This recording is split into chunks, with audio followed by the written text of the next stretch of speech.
This is Car Guys Talk with Andrew and Tavarish. So another thing that I think is really sort of overpriced is Catback exhaust.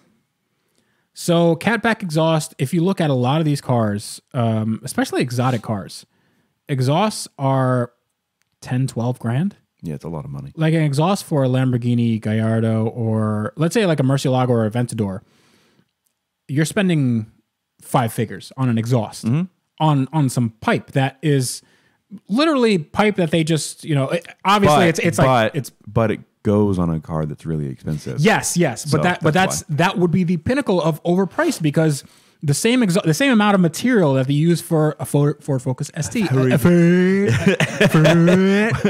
like a slinky went off my brain. A Ford Focus. Umlauts over every vowel. Ford Focus. So Ford Focus, the same amount of material For like $800, whereas like 10 grand for. But even $800, I think that's too much for it's. Okay, yeah, maybe yes, but maybe not. It's one of those things where it's like, do you have to get that? Phoenix, Arizona. I don't know anybody in Phoenix, Arizona. They can go straight to VM, bro. Okay. S2 VM.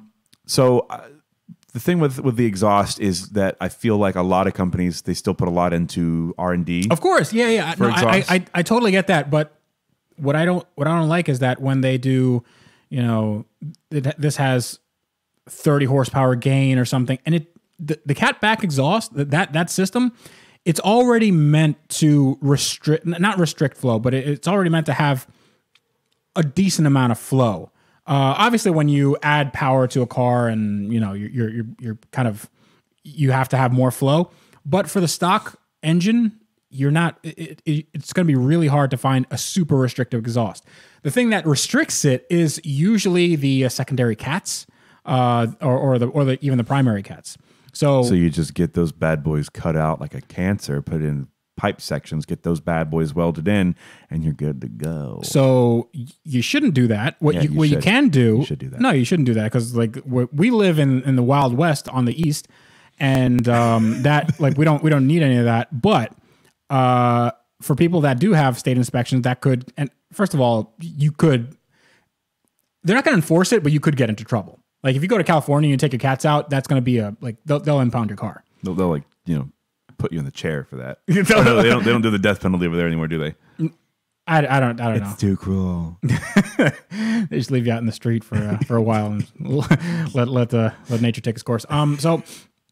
So I think what you could do is what I did with my Aston Martin that had really restrictive catalytic converters. You do high flow cats. You do high flow cats. You do high flow sport cats. Yeah, and that's fine for everywhere else. But we're in Florida, so I'm going to take advantage of that, and I'm going to not have any cats. I don't know. I don't think I'd do that. I think if I had a car with cats, I wouldn't delete them. I would just put in some high flow ones, just because. It's so much money. Talk about overpriced. Yeah, but I'd rather, like, if it's a car I'm going to sell later on, I want it to be sold in different states. Are you saying that you can't sell a car that's straight piped with no cats or res or mufflers? Yeah, you probably. Is that what you're trying to say? Yeah, I'm trying to say that's a car. Because I don't know about that.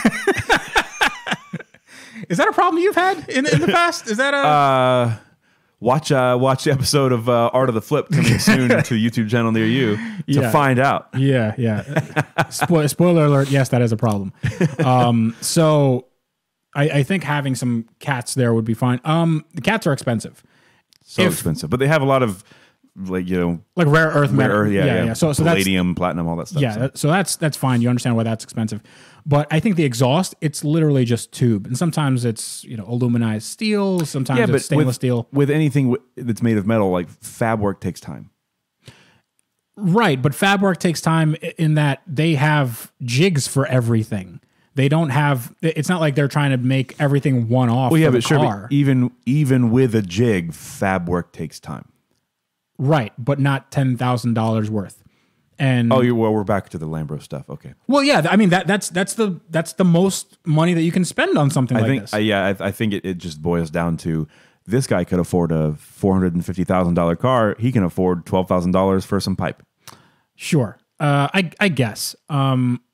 So I think it has, there's a range, but also I think that charging, you said $800 for an exhaust for the Ford Focus ST? It's like, that is, I think, probably the most expensive I've seen. There are other exhausts that are like $350, $400. Because I know that there are like $1,200 to $1,500 exhausts on like Nissans and stuff like that. Like, not necessarily GTRs, but like, you know, Infinities and things like that.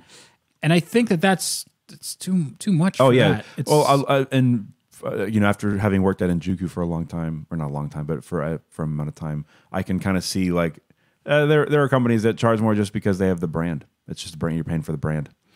Yeah. So anytime you're just paying for the brand, Lamborghini, Ferrari, you're definitely, that's going to be overpriced territory. Yeah, like people that pay, you know, $1,200 for Tome exhaust. Right. Like, sure, it looks good and it's very well made. I don't know if it's $1,200 well made. Speaking of overpriced, RWB. Yeah, absolutely. Oh, totally, totally. But that's not really a mod. That's like multiple mods. There's a bunch of mods. No, it's a body mod. That's all it is. Yeah. Liberty Walk's in the same boat. Yeah. But I mean, it's an experience, and then you get to put it on YouTube, and then if you have a good filmmaker friend, and they're like, dude, it's usually just crispy. Dude, Nikai-san is coming to my shop. It's gonna be an honor, and we're gonna get him some McChickens, right? And he's just no, just Coke in a glass bottle and a bunch of cigarettes. Yeah, just a bunch of cigarettes. That guy can't be in good health. I mean, oh, I know. That is like he eats and smokes like garbage. Like it's real bad. And then he's doing all this body work and like fiberglass is getting in his lungs. You know. Like, well, hey, you know what? The cars are going to go up in value real fast when that happens. I don't know. I think they're going to. I'm not sure that that's going to be a bubble, but I think there's going to be a time where nobody wants to buy those cars anymore. And that's when I'm going to swoop in and get one.